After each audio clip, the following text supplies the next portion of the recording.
Okay, so here we have our 30 gauge wire. I just want to show you how I have this laid out here in my winder so that you can duplicate it. You'll see that we've got this side here has an open gap on the bobbin, so I'm going to actually use that to my advantage so we can see clearly how this is running. So our wire D, our high voltage wire that comes off here to the CFL is this wire. It's going to come out through here. I'm running it over to here and I'm temporarily twisting it onto this lead down here. That's just to hold it secure as I begin to wind. This is very important that you catch that I'll be winding it this direction. So looking at it, we're going to be winding downward away from our down this way.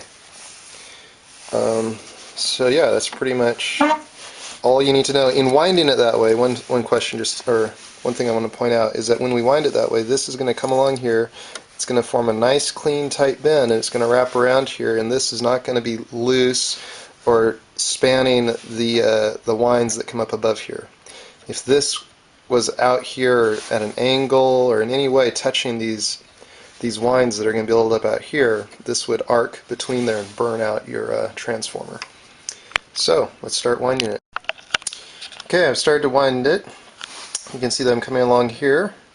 I've got a nice clean bend here with the exiting wire, wire D, our high voltage output. And I'm just going to come along here and keep nice, tight, even winding. You don't want any of these crossing over themselves. You want just a nice, clean, smooth, beautiful wind up to this side. That would be our first layer. So I'll go ahead and finish layer 1, and we'll come back then.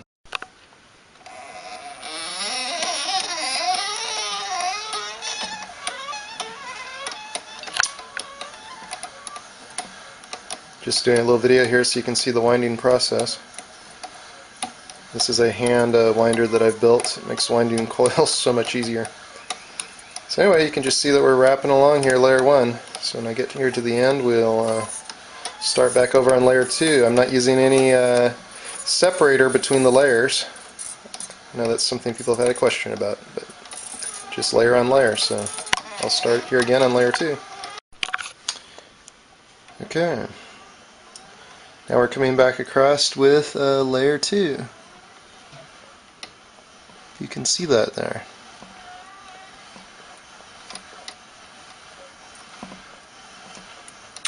One thing I'll point out, I'll stop here and point out that it's important that here in the edge, that you wind right down into the edge and that you start your next layer just directly on top and not get big gaps or spaces in there.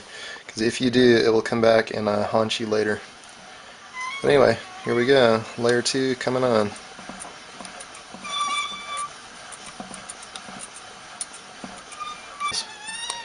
So what I'm going to do, let me just stop here and say, because this is the same process every layer, so I'm going to, we'll come back later when this is basically done. But what I will do is I'll write down and keep track of how many layers I have. And that's going to be the indication of how many layers you'll need to do in replicating this.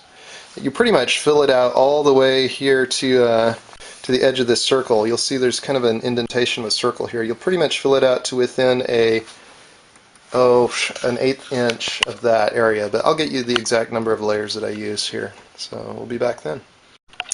Okay, I've wrapped on 21 layers. And the main thing you want to do is make sure you bring it out to see where you just have enough room for one layer of tape and then your one last layer of wire, your larger gauge wire. But anyway, 21 layers on this one. So you can also see that we're here, here's the notch, or the large groove we started in with our high voltage output, and it's tucked down in there nice and tight. You can see we're not having any trouble with that arcing over. So that's good. So now I need to get you a measurement. We need to leave an extended piece of this wire coming out here, and I just need to measure that. Okay, just so that this doesn't confuse anybody, I'll show what I've done.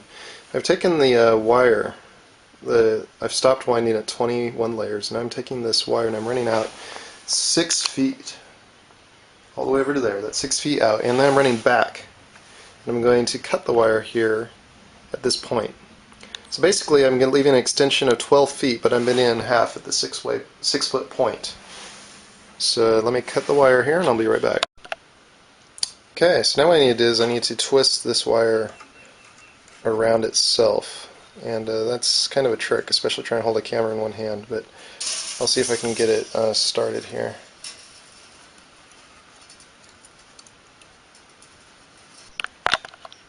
Okay, so I've taken it and I've started to twist it here, and what I've done is I've started the twisting, I've brought it out, and I've wrapped it around this lead, and that's just so that I can continue to twist it.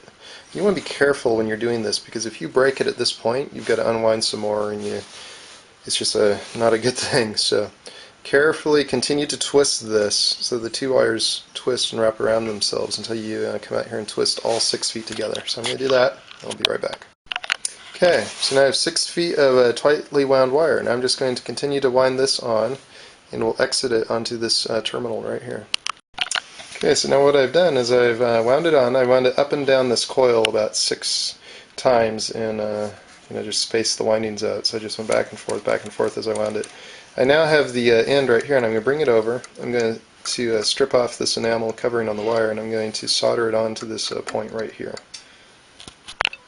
Okay, so you can see that I have this coming off here, terminating here, and solder down. So now what we're going to do is we're going to take one more 6-foot piece of wire.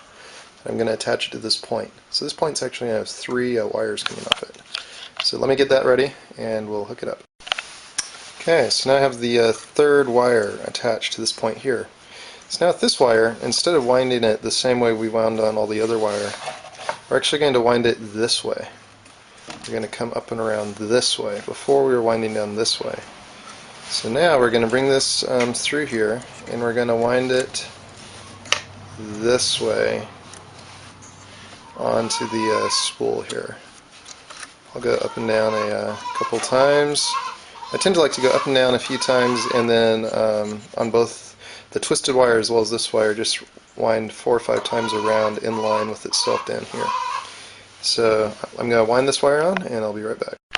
Okay, so this last wire, this single wire, is going to come on, and it's going to attach over here like this. I need to strip off the enamel, but I'll attach and solder right there. So we have our high voltage wire that we started with exiting out in there. We've got our twisted wire as well as this 3rd wire attached here, and this 3rd wire finally is coming over here and exiting, and we'll attach it right there. So let me solder that on, and we're almost done with this. Okay, so now we're ready to attach the last lead on these fine 30 gauge wires. The next wire that we put on this will be the larger gauge wire, the outside primary. But anyway, let me just show you. This wire, I spoke of the way it exits previously, and you really want it to come out clean. Right down here where we started, the high voltage wire, we want it to come on the inside of this channel and wind onto this lead. Let me just see if I can do this while I'm holding the camera. This is always a trick, but here we go. We'll wrap it on like that. Okay, so now I'm just going to take a black electrical tape. I'm going to put a thin layer. I'm going to go around once on this side, one time around, and then I'm going to come down one more time around over on this side so that the whole section of wire is covered. So I'll do that. Okay, so what I'm going to use next on this is this, well, they're calling it bell wire here. This is just 20 gauge wire with a nice insulating covering on it. So anyway, this 20 gauge wire on it will go on it next. I'll wrap it on here. I'll show you which direction you wrap it and how you wrap it on.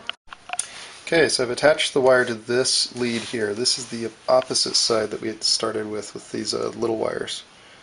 So we've got our high voltage out, the 3 wires that come into here kind of form a trigger coil, and this exiting wire over here. But on this side, we're going to start right here. And we're going to start by winding this on in this direction, winding up. We start over here initially with our high voltage wire winding down. This wire we're going to come on, we're going to be winding up this way. So just remember that. This one's going to be coming the opposite way that we started with these little guys. Kind of like this last little wire that's here, it was also wrapped on the opposite way. So I'm going to wrap it on, and I'll be right back. Okay, so I've wrapped one full layer on here. Now we've started over here. I've come up, it's finishing right here, and I've actually come up and through this groove. I'm doing that so that I can bend back around through this groove and come down over to here. If you've looked at the Fuji camera transformers, you'll see that they do something similar. I'm just using, sorry guys about the camera here, I'm trying to do two things at once, but you can see I formed a loop through there. I'm going to pull that tight. I'll bring it down and solder it on here. So let me solder that on. I'll be right back. Okay, so there you have it, all wound up. Let's just hope that if we did it correctly, that we can now fit our ferrite core on here. Let me just see. Sometimes it's, depending on how well you made it, maybe a tight fit, but there we go. Just like that. So that's it, folks. Sorry it took so long in getting the video out to everybody, but hopefully that's helpful in winding your own Fuji circuit or Fuji camera style transformer for Joule Ringer or whatever else you want to experiment with. So let's all keep experimenting. This is fun stuff. Okay, so here's our finished transformer that we wound, and it is running. It works just fine. It's running this CFL here. You can hear it clicking away there.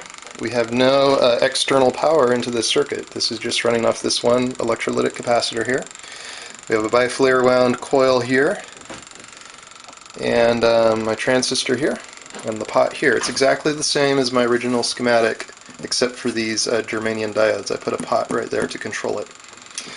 So there it is, folks. You can follow these instructions. You can wind your own transformer cores and quit using the little Fuji camera transformers, and experiment with Joule Ringers and all kinds of other stuff, Joule Thieves and all that good stuff. So I'm going to just crank up the pot here on this a little bit.